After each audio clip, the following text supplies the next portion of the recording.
আসসালামু আলাইকুম। নিউজিল্যান্ডকে কালকে জাপটে মেরে চাপা মেরে ধরতে হবে। হ্যাঁ, বাংলাদেশকে সেটাই করতে হবে। যদি বাংলাদেশ চ্যাম্পিয়ন্স ট্রফিতে টিকে থাকতে চায়, চ্যাম্পিয়ন্স ট্রফিতে ভালো কিছু করতে চায়, তাহলে নিউজিল্যান্ডকে কালকে ধরতেই হবে। নিউজিল্যান্ডের এই মুহূর্তে যে ফর্ম, সেই ফর্মের আলোকে যদি বলেন তাহলে কি আসলেই নিউজিল্যান্ডকে জাপটা মেরে বা চাপা মেরে ধরা যাবে নাকি? রিসেন্টলি তারা ত্রিদেশীয় সিরিজের চ্যাম্পিয়ন হয়েছে, সেখানে পাকিস্তান, সাউথ আফ্রিকার মতো বড় বড় টিমদের সাথে খেলে হারিয়ে দিয়েছে। এমনকি এই চ্যাম্পিয়ন্স ট্রফির উদ্বোধনী ম্যাচে তো পাকিস্তানকে কোনো পাত্তাই দেয় নাই। দুর্দান্ত ফর্মে থাকে আর নিউজিল্যান্ডের টপ অর্ডার ব্যাটাররা উইল ইয়ংয়ের মতো ইয়ং ব্যাটার এই মুহূর্তে রয়েছেন টপ ফর্মে। সেই সাথে যদি আপনি দেখেন তাহলে তাদের এক সময়কার দুঃসময়ের খান্ডারি ক্যাপ্টেন টম লাথামও রয়েছে, দারুণ ছন্দে সেঞ্চুরি মেরেছেন তিনি পাকিস্তানের সাথে ফার্স্ট ম্যাচে, চ্যাম্পিয়ন্স ট্রফির উদ্বোধনী ম্যাচে উইলিয়ংয়েরও রয়েছে সেঞ্চুরি। তারপর গ্লেন ফিলিপসের মারাত্মক অ্যাটাকিং ব্যাটিং, যে ব্যাটিংকে সব সময় সবাই ভয় পায়, সেই গ্লেন ফিলিপস কিংবা অভিজ্ঞতা ভরপুর কেন উইলিয়ামসন যে কোনো সময় দাঁড়িয়ে যেতে পারেন ব্যাটিং মেরুদণ্ড হিসাবে নিউজিল্যান্ডের। প্রাচীন রবীন্দ্রের মতো তারকা অলরাউন্ডার থাকেন দলের বাইরে, তাহলে বুঝুন কি রকম তাদের ব্যাটিং স্কোয়াড। আর সেই ব্যাটিং স্কোয়াডের নেতৃত্বে কারা রয়েছেন, একদম টপ লেভেলের প্লেয়াররা।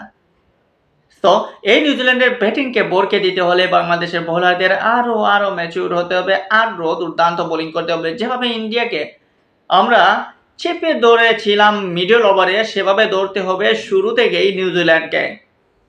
তারপর হচ্ছে নিউজিল্যান্ডের যে বোলিং লাইন আপ, সেই বোলিং লাইন আপেও দেখবেন বলা যায় যে ডাফিদের নেওয়া বা রর্ক সহ তাদের যে এটা মিল নেই, ম্যাট হ্যান্ডির মতো অভিজ্ঞতা সম্পন্ন পেস বোলার, ম্যাচের সান্টানার মতো leg spin left orthodox bowler, part time off spinner Glenn Phillips, ওদের বোলিং বা ব্রেসওয়েলের মতো বোলারের অফ স্পিন, এসব সামলাতে হবে বাংলাদেশি ব্যাটারদের। ইন্ডিয়ার সাথে আমরা যে ভুল করেছিলাম, সেই ভুল যাতে আর নিউজিল্যান্ডের সাথে না হয়। যদি এই ভুল ঘটে তাহলে শেষ ভাই, এই ভুল আর হলে হবে না। সো এই ভুলটা নিজেদের কাছে রেখে 100% দিতে হবে নিউজিল্যান্ডের। সেক্ষেত্রে বাংলাদেশি ব্যাটারদের আরো অ্যাডভান্স, আরো অগ্রভাগে এসে নেতৃত্ব দিতে হবে। টপ অর্ডারে শান্ত, সৌম্য, তানজিদ তামিমকে দায়িত্ব নিতে হবে। তানজিদ তামিম, সৌম্য, শান্ত যদি দায়িত্ব না নেয় তাহলে শেষ আর হবে না। মিডল অর্ডারে কালকে রয়েছে দুশ্চিন্তা, কে থাকছেন সেখানে? মাহমুদুল্লাহ রিয়াদ কি ফিরছেন? যদি মাহমুদুল্লাহ রিয়াদ ফিরেন তাহলে বাদ পড়ছেন কে? মুশফিকুর রহিম নাকি? তবে আমার মনে হয় নিউজিল্যান্ডের সাথে মুশফিকুর রহিমকে রাখা উচিত। সেক্ষেত্রে মাহমুদুল্লাহ রিয়াদ যদি আসেন, তবে মাহমুদুল্লাহ রিয়াদকে লো অর্ডারে জাকির আলীর রিপ্লেস হিসাবে দিলেই হয়তো ভালো হবে। জাকির আলী এক ম্যাচ ভালো খেলছে, ঠিক আছে, কিন্তু নিউজিল্যান্ডের কথা বিবেচনা করে সেখানে মাহমুদুল্লাহ রিয়াদের নিউজিল্যান্ডের সাথে ফর্মটা ভালোই।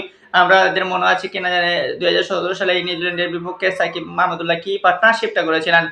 সব মাহমুদুল্লাহ রিয়াদকে রাখাই যায়। আর বোলিংয়ের ক্ষেত্রে মুস্তাফিজ আসলে কতটা দিতে পারবেন নিজেকে? শান্ত যে ভুলটা করেছিলেন গত ম্যাচে, মুস্তাফিজকে পাওয়ার প্লেতে 4টা ওভার দিয়ে, সেই ভুলটা যেন আর নিউজিল্যান্ডের সাথে না করাই ভালো। মুস্তাফিজকে মিডল ওভারে যদি রাখেন দলে, তাহলে মিডল ওভারে দেওয়া উচিত, যেখানে ওভার বাউন্ডারি মারতে গেলে এই ব্যাটাররা ভয় পাবে। কারণ এই যে তখন বাউন্ডারিতে থাকবে ম্যান, এবং মুস্তাফিজ সেই আলোকেই বোলিং করে থাকেন বাউন্ডারি লেভেলের যারা যে ধরনের প্লেয়াররা থাকে তাদের কাছাকাছি যাতে বল যায় সেই ধরনের। আর পাওয়ার প্লেতে যদি দেন তাহলে মুস্তাফিজ আর আগের মুস্তাফিজ নাই, গতি কমে গেছে, এমনকি কাটার বা সুইঙ্গার সবকিছু কিছুটা হলেও দাঁড় কমে গেছে। সব মুস্তাফিজকে দিয়ে সবসময় যে এরকম হয়ে যাবে এরকম আশা এখন করাটা খুবই বোকামি। এরকম আশাটা কমিয়ে দেওয়াটাই বেটার। তাসকিনের সাথে তানজিম সাকিব কিংবা নাহিদ রানা যদি দলে আসেন তাহলে হবে ভালো। নাহিদ রানার এই মুহূর্তে যে লেভেল, সেই লেভেল বলে যে নাহিদ রানা পাকিস্তানের মাটিতে ভালোই কিছু করবেন, এবং পাকিস্তানের মাটিতে নাহিদ রানাকে একটি সুযোগ দেওয়া উচিত, এবং নিউজিল্যান্ডের ব্যাটাররা সেখানে নাহিদ রানাকেও পরীক্ষা করতে পারবে, এবং নাহিদ রানাও নিজেকে বের করে আনার একটা সুযোগ পাবে নিউজিল্যান্ডের সাথে। তাই সুযোগ এখন নিউজিল্যান্ডকে চেপে ধরা, নিউজিল্যান্ডকে হারানো ছাড়া কোনো উপায় নাই। যদি ভালো কিছু করতে হয়, শান্তদেরকে জলে উঠতে হবে, সঠিক সিদ্ধান্ত নিতে হবে, ঠিক জায়গায় ঠিক প্লেসমেন্ট রেখে ঠিক সময় জলে উঠতে হবে।